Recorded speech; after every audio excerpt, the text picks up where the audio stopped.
Kita sering mendapatkan pertanyaan dari orang-orang yang tidak percaya kepada Yesus Tuhan dan Allah. Misalnya dari kalangan Islam yang mengatakan, di mana di Alkitab Yesus berkata, "Aku adalah Tuhan dan aku adalah Allah, sembahlah aku."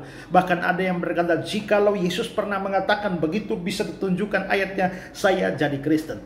Sebenarnya ini adalah pernyataan yang bodoh ya. Kalau memang hanya mau sekedar teks bahwa Yesus mengatakan aku adalah Tuhan, itu ada. Yohanes 13 ayat 13. Tetapi pertanyaan lebih lanjut adalah bahwa apakah identitas seseorang itu hanya bisa dibuktikan dari pengakuan dia langsung.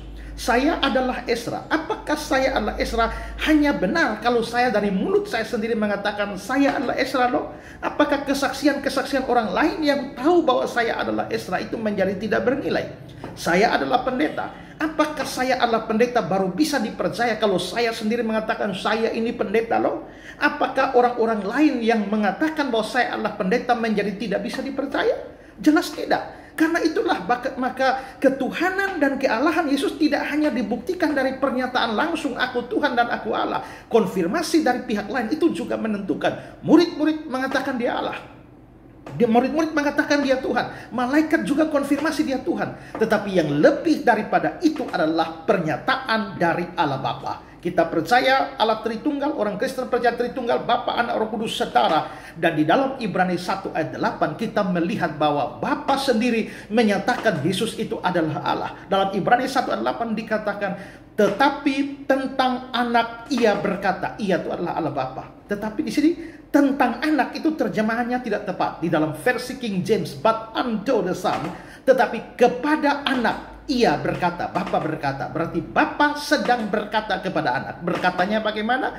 Tahtamu ya Allah untuk seterusnya, untuk selamanya. Berarti Bapa berkata kepada anak Yesus dan dia mengatakan bahwa Yesus itu adalah Allah. Kita mungkin meragukan pernyataan para murid seperti Petrus, Thomas, Paulus dan sebagainya. Kita mungkin meragukan pernyataan malaikat bahwa dia Tuhan. Tetapi apakah kita mau meragukan pernyataan dari Allah Bapa sendiri bahwa Yesus adalah Allah?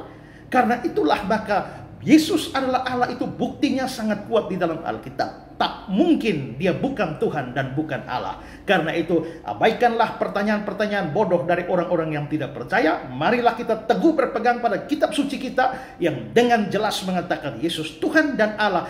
Bahkan Allah Bapa sendiri mengkonfirmasi hal itu. Berbahagialah saudara yang percaya kepada pernyataan Allah Bapa bahwa Yesus Kristus adalah Allah sendiri. Tuhan memberkati saudara.